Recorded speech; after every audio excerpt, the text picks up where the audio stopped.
What's up, tribe? How you guys doing? Go ahead and hit that subscribe button. I hope you like this video. So this is a new show alert. New show alert, you guys.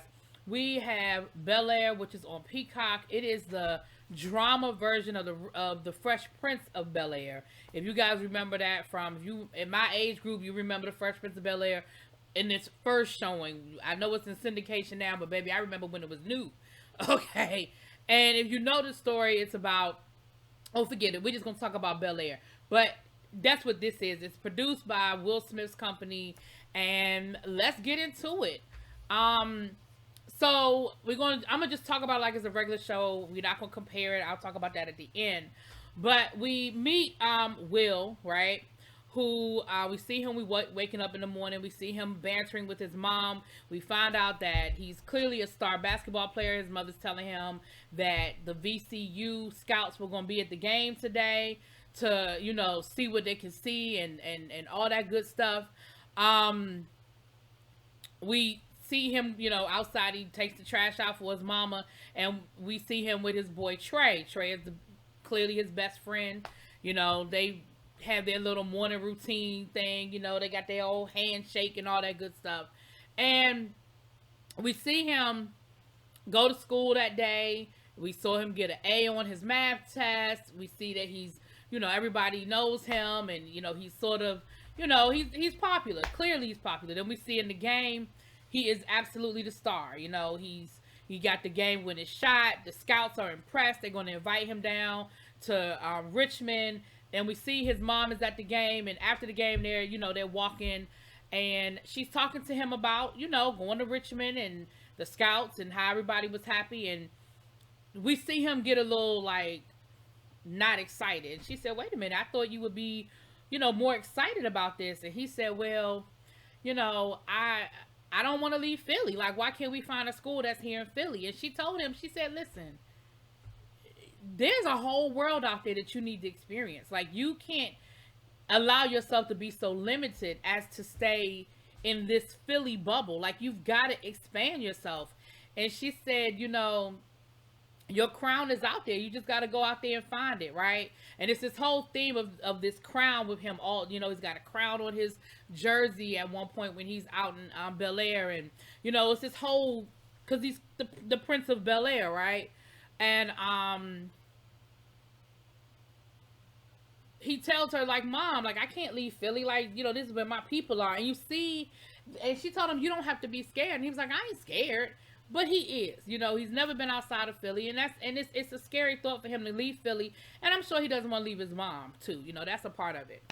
So his mother, she's like, "Well, look, I got to go to work. Do you want to ride home?" He said, "Nah, me and Trey gonna hang out for a little while." She was like, "Cool, don't get home too late." All right. So him and Trey are out, they hanging out, they eating some, cheesesteaks, and this dude named Darren walks up on him. And you could tell immediately that Darren is not somebody that they cool with. Like, they, the look on their face let you know that they not cool with this dude. And he's like, "Yeah, what's up, superstar? I heard that you got the scouts looking for you." And of course they bragging like, "Yeah, VCU was there." And, and he said, "Whatever, that you wouldn't have done nothing if I hadn't gone to juvie. That you be riding the bench and I'd be the star." And Will was like, "Whatever, like, who's better." And he says to him, he said, "Listen, if and they look like they get ready to fight." And he lifts up his jersey and he shows them that he has a gun, right? He said, "Whatever, y'all a bunch of suckers. And if you really think that you better than me, then meet me down at the basketball court tonight and we'll play for it." So Will is pissed. Will is pissed. He's like, "I can't, my reputation, I can't let word get out that I walked away from a challenge. We need to go down to the park." And Trey ain't really trying to go. Trey was like, "Dude, calm down. Like, it ain't that serious. Calm down. Don't let them get you caught up in this." And he was like, "Nah." He was like, "That's my reputation." And, he said, he was like, "You get ready to go to college. Like, forget that dude. Like, he clearly ain't going nowhere." And Will was like, "It doesn't matter. That's my rep. And, I gotta defend my rep." And so he was like, "I'm going down there." He was like, you coming with me?" And Trey was like, "Man, come on. I'm going to come with you." He said, "But I got us some protection." And he shows Will that he has a gun. And Will was like, "What are you doing with that? Like, why do you even have that?" And he was like, for protection. Like, we, I ain't no fool. We ain't about to walk up in there and, not be armed with nothing. So Darren works for Rashad, who's like the neighborhood kingpin. And he even made mention about, y'all need to come and work for Rashad, make some quick money. And Will was like, nah, we'd rather be on the basketball court, right? So they get to the park, and Darren is there. And, of course, him and Will are, going back and forth about this basketball game. So then Rashad steps up. And Rashad was like, you got all that mouth. Why don't we put a friendly wager on it? He was like, I don't play for free. And so Will was like, well, what you want to bet? I'll bet whatever you want to bet. Rashad was like, okay, $2,000. If you lose, I'll pay you out $2,000. If you win, you work for me. So Will was like, he hesitated a little bit, but of course he was like, all right, let's do it. So, they play the game, and of course Will is cocky, and he's telling him, give me my $2,000. We'll take out $2,000 in 20s. He being real cocky with it. And he, him and Darren, it's him and Trey against Darren and his boy. And Will ends up winning, and he ends up winning at the end by dunking on, like basically juking Darren, and dunking on Darren's partner, right? Real dramatic fashion. And of course he's talking shit. Like, I told you, I'd take my 2020s. And Rashad is like, whatever. But he's pulling his money out to pay Will. Well, Darren is on the ground. And of course he's embarrassed now because Will broke his damn ankles, right? He's embarrassed. He's on the ground. He picks up the ball and he throws it to hit Will with the ball, but it hits Rashad. Rashad doesn't see who hit him. He turns around and he's like, who the hell did it? Who did it? But of course, when he turns around, he sees Will and he sees Trey. And he's like, did you do it? Talking to Trey. And Will was like, no, he didn't do it. Calm down. And he was like, what do you mean calm down? He was like, he was like, yo, don't tell me to calm down. Like, I don't know who you think you're talking to. Now, while this is going on, Darren then ran off because he know that if Rashad figured out that he was the one that really threw that damn ball and hit him, it's going to be a whole nother situation. So, Will, for whatever reason, Will just hauls off and punches Rashad, which of course turns into a whole fight. And they're actually, Will gets away, but they're jumping Trey. They got Trey down on the ground and they stomping him out. So, Trey is like, Will, help. Help me. So Will goes to get the gun out the book bag that Trey had, and he shoots the gun up in the air, and of course everybody goes scurrying. And Rashad is there now. Rashad is pissed because Will done sucker punched him, and he's standing there. It's just him and Will. So Will raises the gun, and Rashad is like, "You better go ahead. You better go ahead and shoot me, because if not, I'm gonna get you. Like, if you don't shoot me, I'm gonna shoot you. You better make it. You better make it count." Well, while this is happening, somebody then called the police, and here come the police, right? Will tries to run. He drops the gun and he tries to run, but of course the police grab him. They grab the gun. Trey gets away. So he's in the jail cell. They done got Rashad in the other jail cell, and Rashad is letting him know, listen, bro, this ain't over. I'm gonna kill you. When we get out of here, I'm gonna kill you. Like, it's me and you. And he got this black eye, which is reminding you why you about to get it. So they spend the night in jail. The next morning, his mother picks him up. And Rashad is like, ho, how is he getting out of here? Because they have been separate. They don't have him in the same jail cell. They got him in separate jail cells. And he was like, hold up, we ain't even seen the judge yet. How is he getting out of here? He said, oh, he must have snitched. He must be a snitch. How he gonna get out of here? We ain't even talked to nobody. So he gets out. He's in the car with his mother. And he finds out that his uncle actually pulled the strings for him to get him out. Actually, his uncle pulled a whole lot of strings and got the whole thing thrown out. But Will realizes that he ain't going home. He said, where am I going? She said, oh, you going to the airport. You on your way to LA. She said, your flight leaves in 45 minutes. I done already packed a bag for you and everything. And he was like, wait a minute. I can't leave, and they end up getting into an argument. And she told him point blank, she said, let me explain something to you. Where in the hell, how long do you think you gonna be alive? You got into a fight with Rashad. She said his last name. Like, we know who he is. And she said, he's not gonna let that go. So for right now, until everything cool off, you getting out of here. You gotta go. And he's like, so you sending me to go live with some people that I don't even know, like we haven't even talked to in years? She was like, it's whatever, but that's where your ass is going.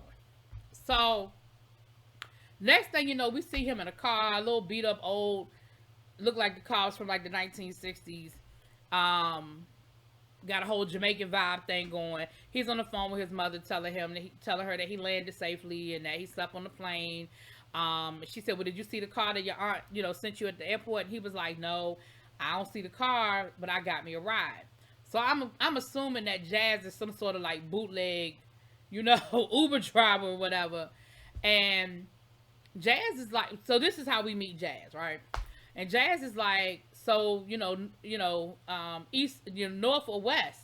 And he was like, north or west? He was like North Philly or West Philly? He was like, you sound more like you from West. And Phil was like, Will was like, yeah, I'm from West Philly. What you know about that? And so they pull over, so Will could get the whole city line, and breathe it in.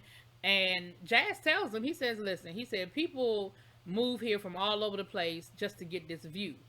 And Will was like, is it worth it? He said, depend on your perspective. He said, but I'm going to tell you what, the people here will try to make you forget who you are. And you got to stay true to who you are, right? So they get to the house, they get to Bel-Air, and we're greeted by this beautiful chocolate brother. He's Jeffrey.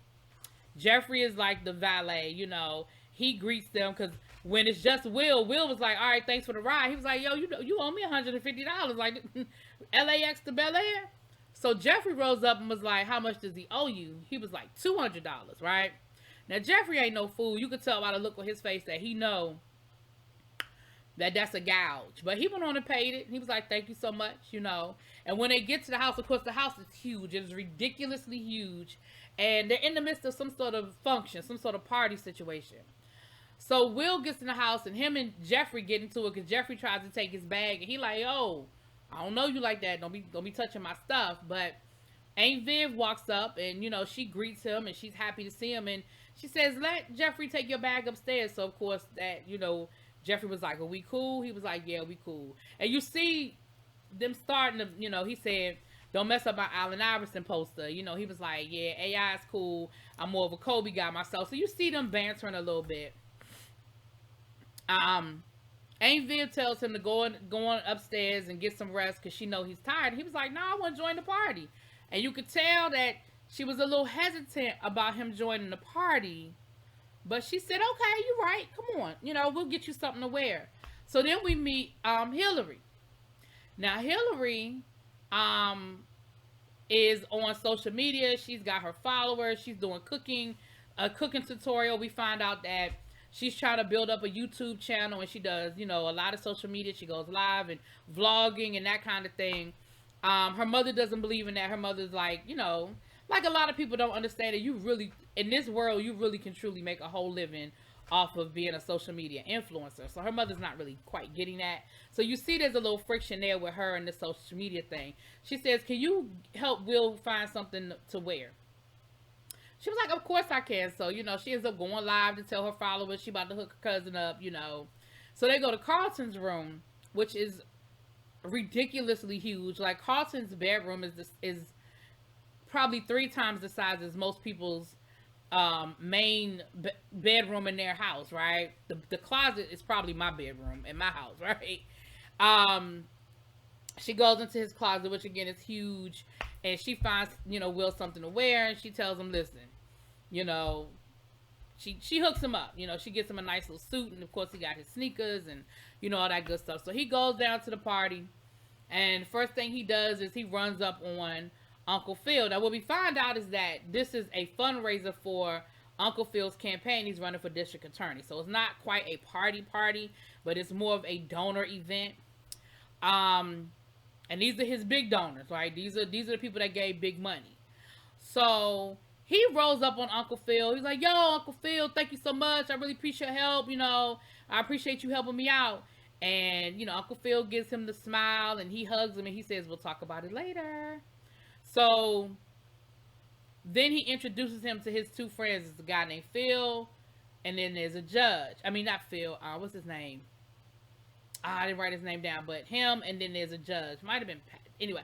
Was it Patrick? Anyway, and then there was the judge, and Phil again says, I really appreciate what you did for me, and you see the two guys giving each other these looks like, and old boy was like, oh, that's your nephew. I'm sure he has quite a story to tell. And I was like, uh-oh, Phil done said too much. Will done said too much. But Jeffrey he sees what's going on, and he ends up politely removing Will from the situation to take him to go get something to eat. That's when we run into Ashley. Now remember, Ashley is the daughter. She's 12. And, now Hillary and Ashley are happy to see, Will. They take him over to the food station. Of course, he doesn't want anything that's there. And she said, well, look, you can order anything off the menu. Like, just tell the chef what you want. He'll make it. So, of course, he orders him a Philly cheesesteak. And he wants it cooked, just like. And, of course, the chef is able to make the cheesesteak perfect, to the way Will wants it.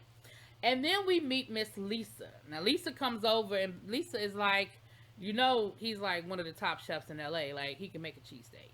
And he was like, I don't know. You got to have that Philly flavor. It's a little different without that Philly flavor.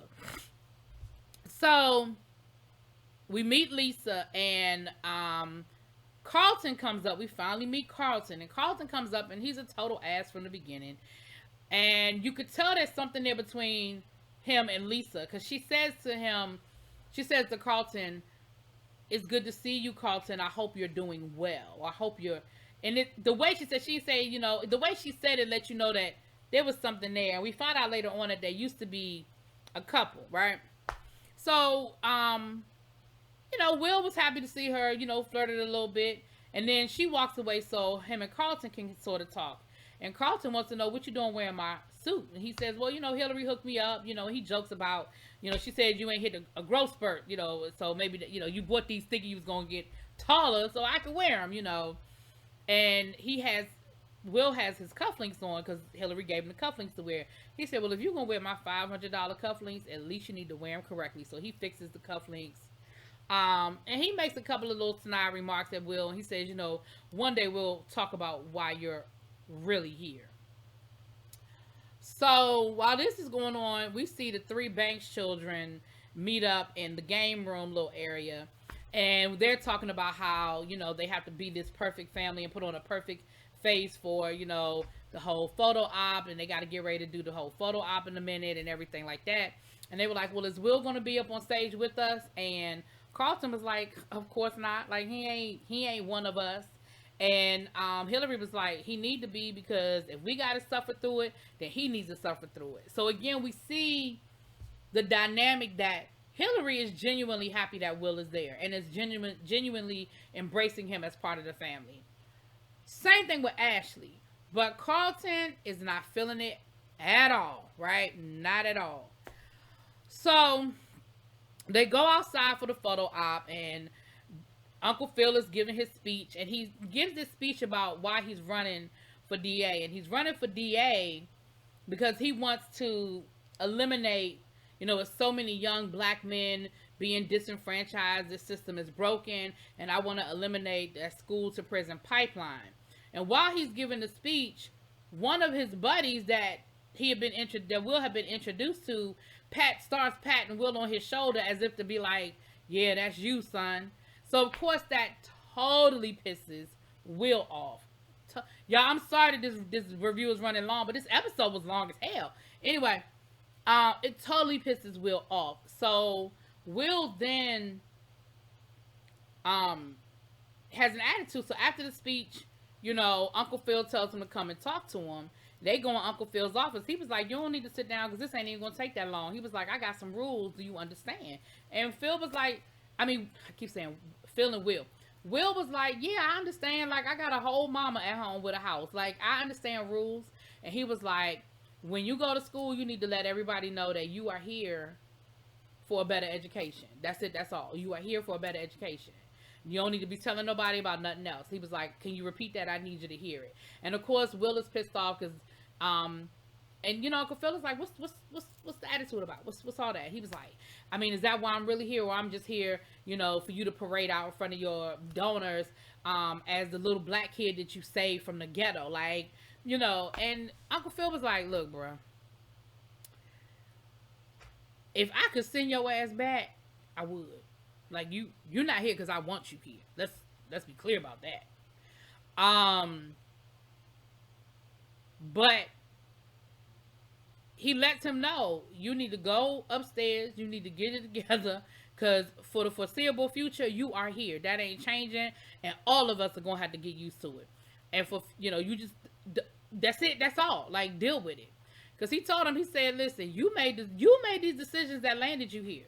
You was out there, hanging out and making bad decisions and got guns and shit. So this is what you got to deal with. So Will is pissed off. He goes upstairs. He throwing shit around. He looks at his cell phone and he realizes that he's got 10 missed calls from Trey. Trey is scared like hell. Trey is telling Will, listen, the word on the curb is that you snitched. He was like, where are you? And Will was like, I'm in LA. He was like, stop playing. You in LA? He was like, no, for real, I'm in LA. He was like, my mom got me out of town. He said, well, the word is that you snitched. Will was like, I didn't snitch. Like, I didn't snitch. My uncle hooked it up. Like, my uncle got me out. And he was like, it don't matter. That's what Rashad is telling everybody. He was like, and I really feel like if they can't find you, they're going to come looking for me. And he tells them point blank, he said, I'm scared. Like, I'm scared. Will said, hold on, keep your head low. I'll figure something out. So next thing you know, Will calls Jazz to come and get him, and he is sneaking out of the house.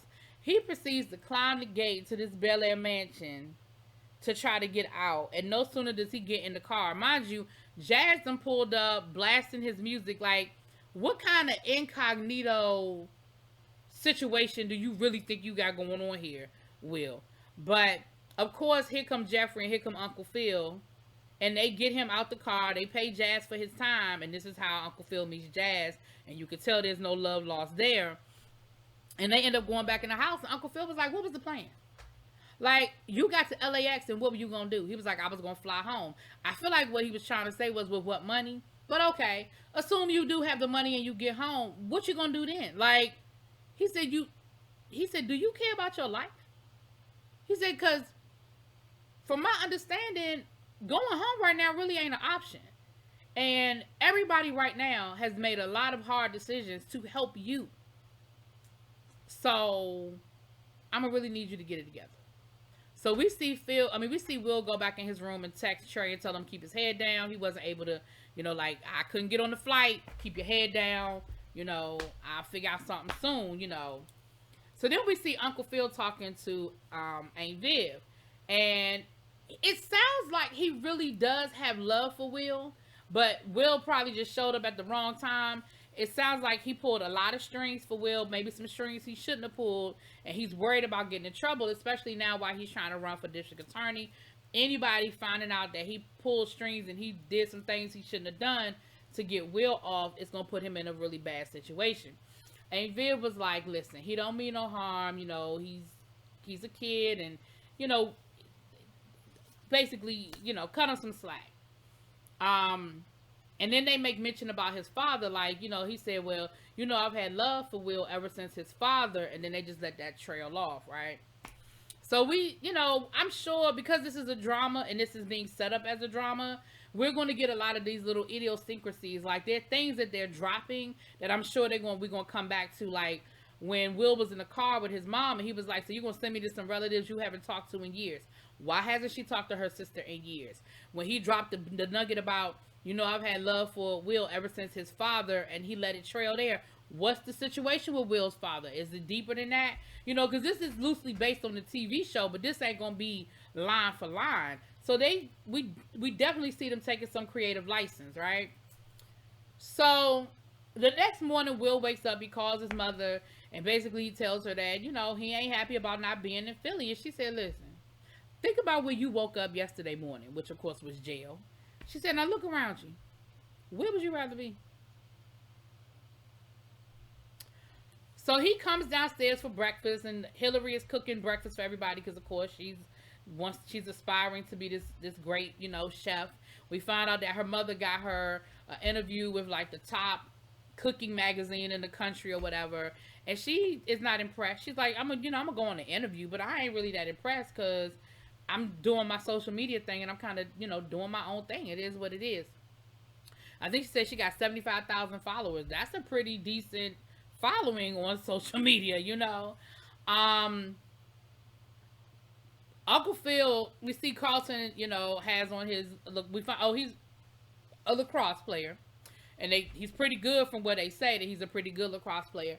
So Uncle Phil tells Carlton, take Will with you, let him meet some of your friends. He's starting school on Monday, and in that way, help him get acclimated to Bel-Air and everything. Neither one of them want to do it. And basically, the father, and later on that night, there's going to be a pool party or a beach party.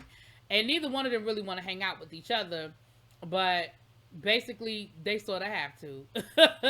Uncle Phil is like, that kind of wasn't really a request. That's what I need y'all to do. So,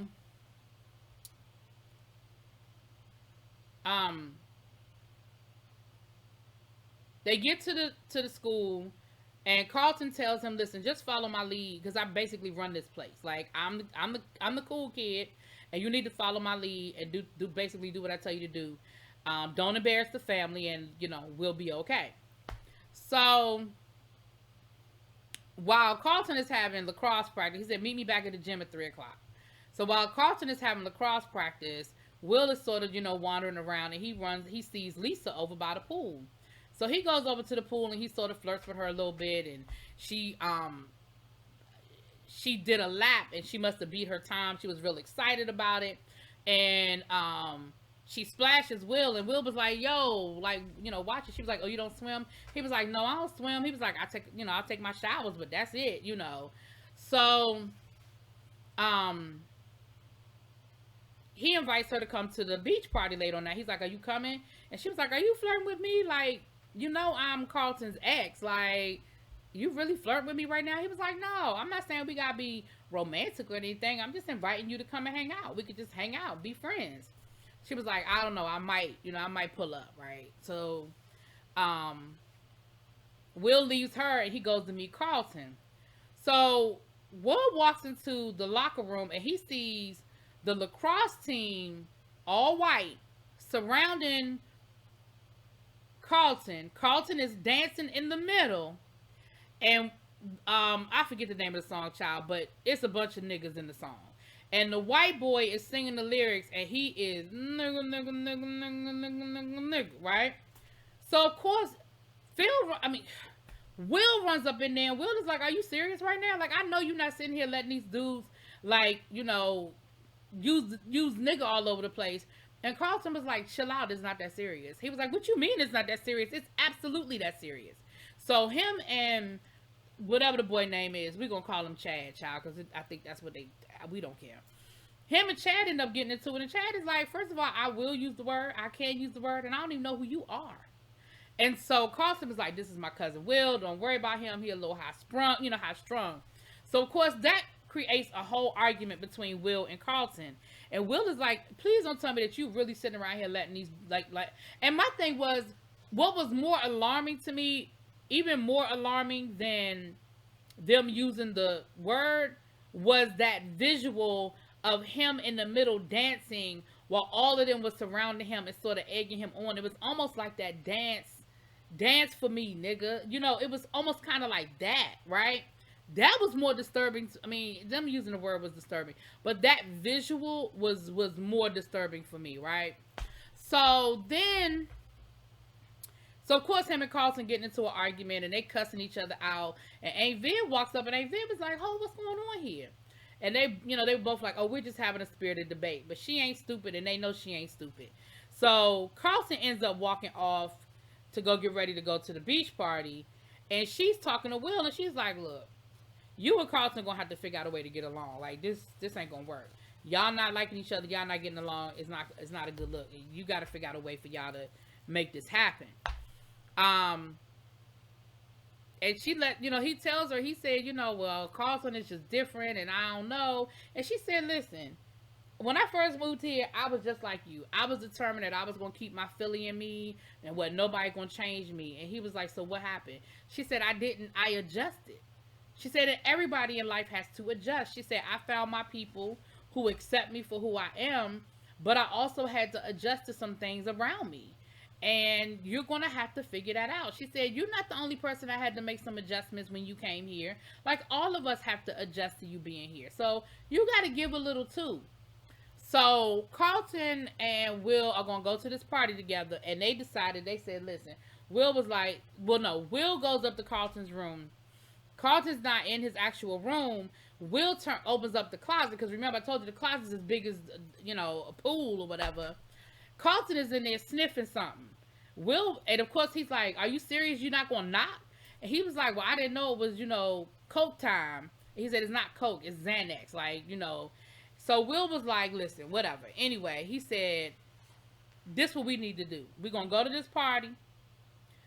You're going to do your thing. I'm going to do my thing. At the end of the night, we're going to come back home. We're going to let Uncle Phil know that we had a good time together and we cool. And in that way, he'll leave me alone and I can do what I want. And you could go back to doing whatever it was you were doing before I got here. Carlton was like, cool, that's a bet. Bet. So they get to the party. Carlton goes off with his friends. Will he sees Lisa, and he goes and he's hanging with Lisa and talking to Lisa, and they flirty. And then next thing you know, we see Lisa and Will down by the beach talking, having great conversation. And she says, my father has been friends. Oh, we found out that she's a scholarship kid. She ain't one of the rich kids. And she said, and they never let me forget it, and I got to work twice as hard as everybody else. So find out that her father is really good friends, been around for a long time. She said, and I've never heard of you. Don't you think that's weird? And he was like, not really, because it ain't like I be going around telling everybody about Carlton. Like, no, it's not really weird. She said, but seriously, do you know anything about Carlton? Like, do you know what he's been through? And Will was like, nah, what you mean? She said, I need to have a real conversation with you. And then they cut away from that, and we see Carlton sniffing the Xanax again. And his boys are clowning him about Lisa, talking about, so what's up? You still trying to get with Lisa? Well, it looks like Lisa has moved on. Lisa ain't thinking about you. He was like, can you leave me alone while I get high? Like, let me do my drugs in peace. So he finishes getting high. And when he looks up, we see Will and Lisa standing by the pool, dancing, canoodling, kiss. And then they go to kiss him. Baby, Carlton can't take that. Carlton gets up and he rushes over to them and he ends up pushing Will in the pool. Well, him and Lisa get to arguing, but all the time while they arguing, Will is sinking because Will can't swim. And we see this whole sequence of him trying to sit in the throne, and we see the crown floating to the top of the pool. Next thing you know, Lisa jumps in the pool and ends up saving him. We see Will come out the pool, and everybody's like, are you okay? Are you okay? Everybody's surrounding Will and Lisa like, everybody okay? And Carlton says, leave him alone, he's fine, he's just trying to get some attention. So Will rolls up on him, and when he rolls up on him, Chad jumps in, and Chad tries to say something. Will ends up punching Chad. I feel like that's the punch he wanted to give him earlier today when he was singing his little nigga song. And then he looks at Carlton, and baby, he ends up punching Carlton. That's where the episode ends. Now, in one episode, Will, you have punched 3 people and pulled a gun. There's a whole lot going on with you, Will. Okay? But I'm in, y'all. I like it. I'm here for it. So I will see y'all for episode 2. Peace.